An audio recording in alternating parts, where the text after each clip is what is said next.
Hi there, my name is Ron Rogers, and I'm going to talk about a crash at an air show preparation back in June of '94, and this video made a lot of coverage in the local news stuff. And I thought I kind of knew about this accident, but until I got in the accident report, I was just dumbfounded on what's going on here. I had one of my very longtime and loyal fans suggest I talk about this, and then I kind of forgot, slipped to the bottom of the pile, and reminded me, so here it is. This guy did something that a Cessna 150 pilot would know better than to do. He got into an accelerated stall. And you all know what an accelerated stall is, and I'll talk about that in just a second. But there it is, right there. He stalls it, the thing rolls, unrecoverable. One guy tries to punch out, but way too late, and I'll talk about that too. But it's very seldom that Air Force accident reports get published, and there's a good reason for it, because they can be extremely harsh. They really sometimes can tear into the crew. But this guy should have never, ever been in the position he was. I thought it was some young hot dog captain who just got out of his element. He was going to, selected to put on an air show, but that's not it. Look at all those throttles there. The joke used to be, had a crew of 8, and there were 8 throttles, and so if you had to do a go-around, everybody grab a throttle because we're going around. But B-52 is an amazing aircraft. I used to, when I was in the Air Force, think this thing was huge, and it weighed close to 1,000,000 pounds. But after flying the 777 for over a decade, you put that next to this, and actually the B-52 is, compared to that, rather small, but it is very heavy. Like I said, close to 1,000,000 pounds, where the 777 maxes out in the high 600s, depending on configuration and stuff like that. But this is a very densely packed aircraft, of course, very capable for its nuclear deterrence capability. But talk about the pilot here. Lieutenant Colonel Bud Holland wasn't some young captain. He was head of standards evaluation. And if this isn't the fox guarding the hen house, I don't know what is. This guy is supposed to be the one who sets standards. And he had such egregious behavior, a lack of discipline, and it's rare for Air Force accident reports to be published, like I said, because they can really be egregious. And what they disclosed in this is just absolutely amazing. Now, the Air Force attributed this accident to Holland's personality and behavior, and the Air Force leaders delayed or inadequate reactions to earlier incidents involving Holland, and the sequence of events during the aircraft's final flight. And this guy had a history. I mean, it's just unbelievable.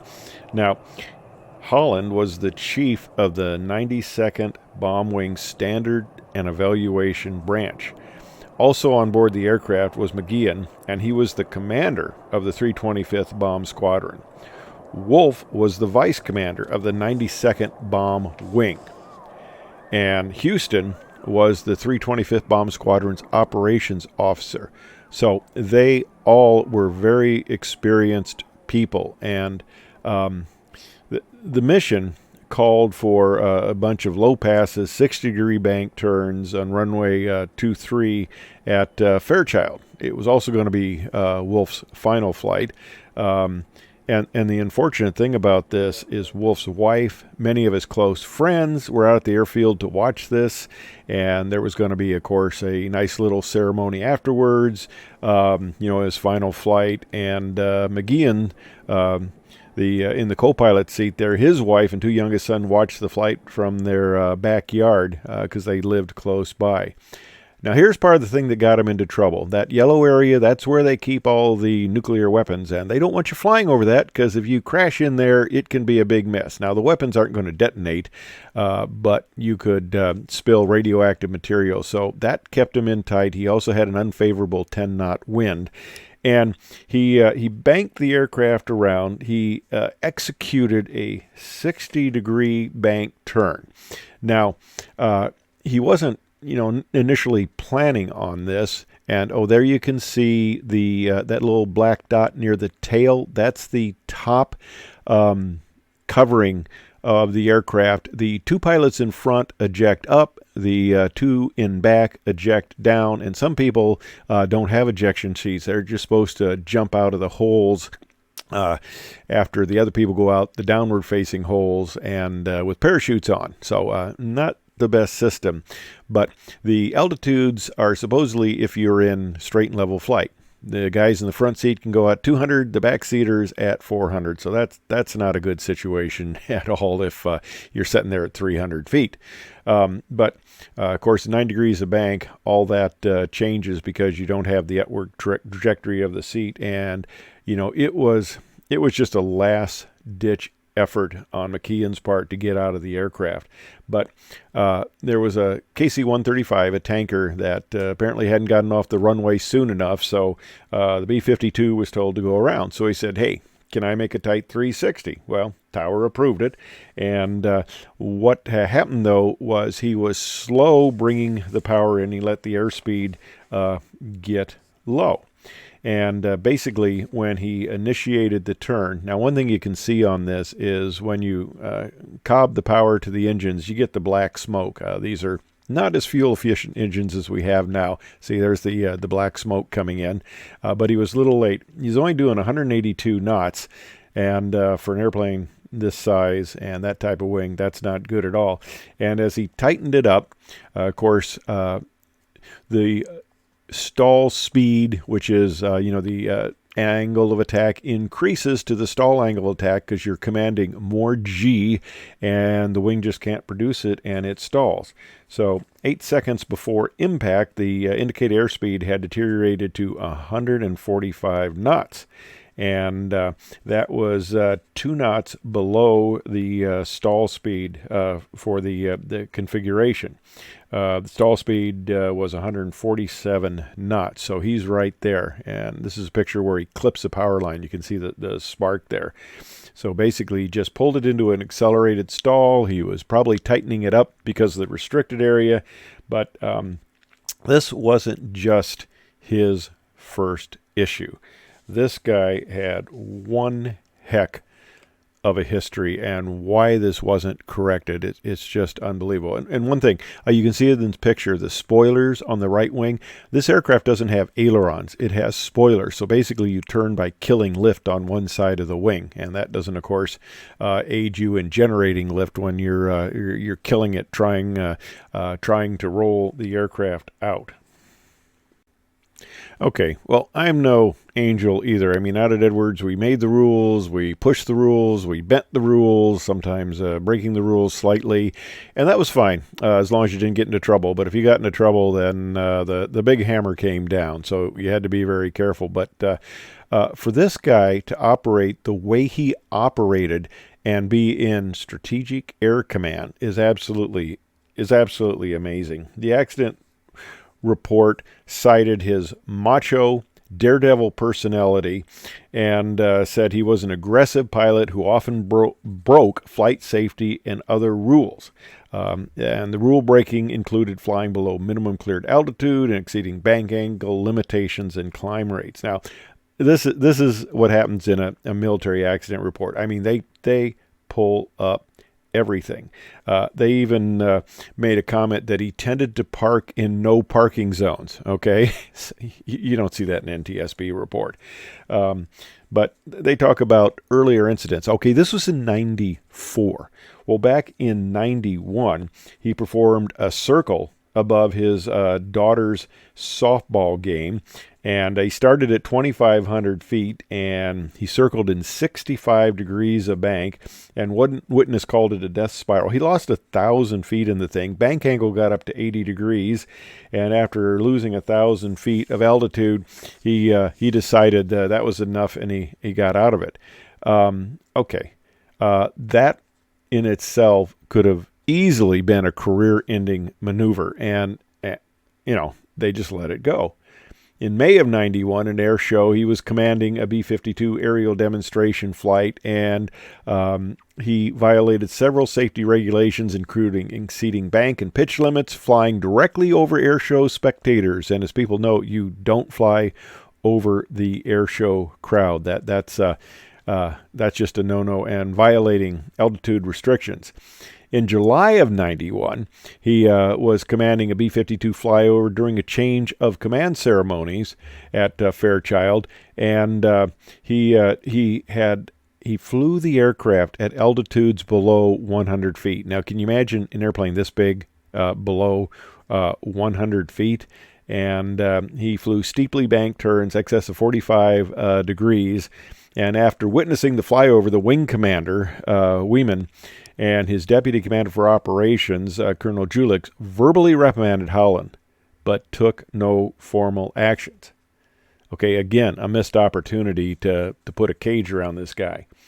In May of 92, at a Fairchild Air Show, he again commanded a B-52 and made several low-altitude steep turns in excess of 45 degrees of bank, high-pitch angle climb, estimated at over 60 degrees nose high. This is a big, massive airplane. And that was when he completed a wing over. And, he was not documented for this egregious behavior. He was given a verbal warning, but no further action. Now, on April 14th and 15th of 93, he commanded a two-ship training commission at a bombing range near Guam in the Pacific Ocean. And during this, he flew closer to the other B-52 than regulations allowed. He asked his navigator to videotape the bombs falling from the aircraft inside the bomb bay, which was a violation. The navigator brought the video to the attention of three Fairchild Air Force officers, and they didn't do anything about it. Lieutenant Colonel Harper told the crew member to conceal the evidence.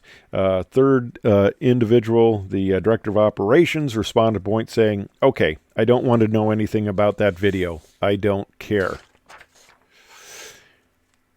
Okay. August of 93, at an air show, he commanded a B-52 demonstration flight. The demonstration profile once again included bank angles over 45 degrees, low altitude passes, a high-pitch climbing maneuver, at this time exceeding 80 degrees nose high. Can you imagine this thing pitching almost to the vertical, an aircraft this big? Okay.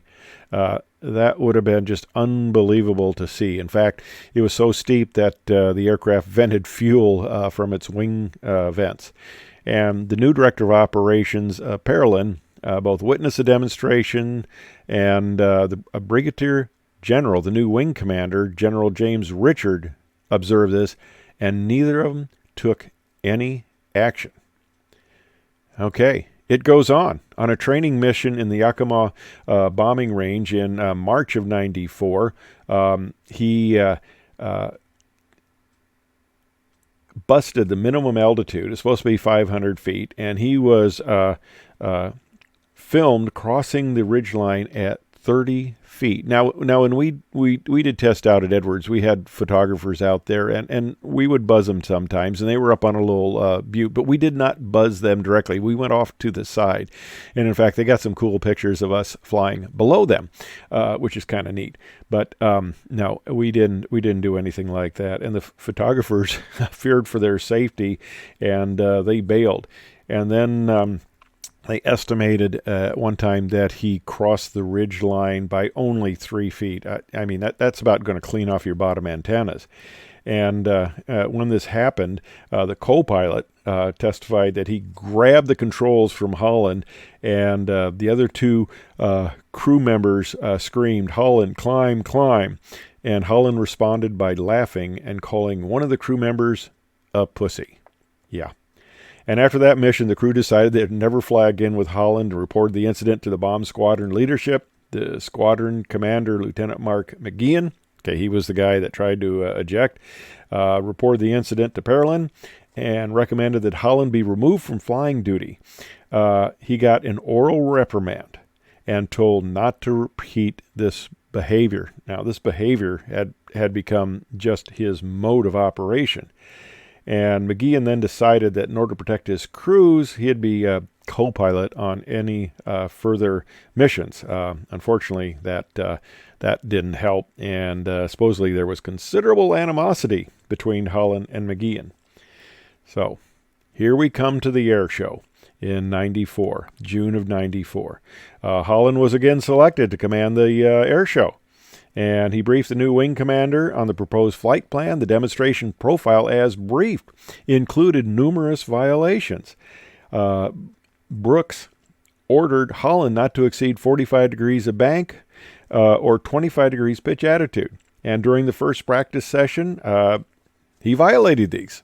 And Brooks took no action. Then during the final flight, he performed a series of 6-degree bank turns, 60-degree pitch in violation of the orders.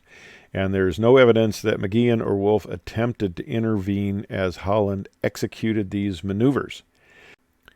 Now, Parolin was originally scheduled to fly on the mission, but he was unavailable, and Wolf was selected as a replacement at the last minute. And, yeah, that's wonderful. You walk up to an aircraft, you get on at the last minute, and then you're involved in an accident.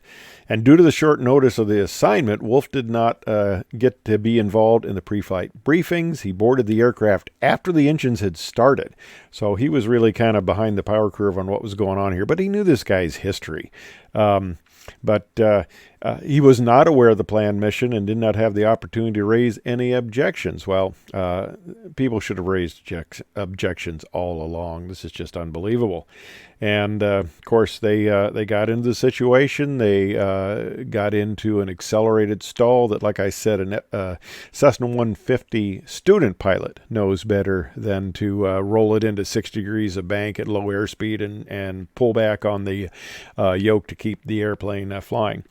And one of the things the accident report went into was the fact that the crew hadn't flown a lot previous to this. Well, okay, Air Force, who are you blaming there? Because it's really hard, especially in SAC. The missions are very detailed. They're very long. They're very complicated. And back then, you're lucky if you flew one mission a month. So keeping proficient, and these were long-range operations. You typically didn't get to fly a lot of patterns, touch and goes, and stuff like that. So keeping proficient was very difficult. And in the end, Parolin was court-martialed. He was court-martialed on 2 counts of dereliction of duty. He was sentenced to forfeit $1,500 of salary a month for 5 months. Okay, we lose a multi-million-dollar aircraft to his negligence, and they give him a slight slap on the wrist. Now, this became a big cockpit resource management type of event. Now, remember, this is well after the airlines had been deep into crew management resources. The Air Force was very late in coming. Of course, there's a whole different, if you think it's bad enough captains playing God in the airlines, of course, now you got people pulling rank, because they're colonels and you're a lesser rank and stuff like that. But that wasn't really a factor in this airplane because all these people were high-ranking individuals. And how we got away with this? One thing that they reported, though, was that 16 years later, they had another incident just like this using a C-17 transport aircraft that took off on an aerial display practice flight. These large aircraft can be flown very well by the test pilots who are used to taking airplanes to their limits and know what they're doing.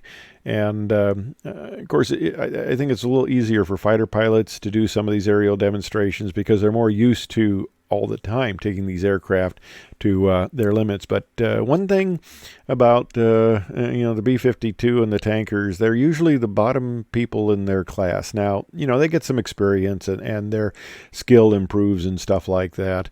And the difference between the top of the class and the bottom of the class tends to narrow somewhat, but you still can't get over not having a ton of skill.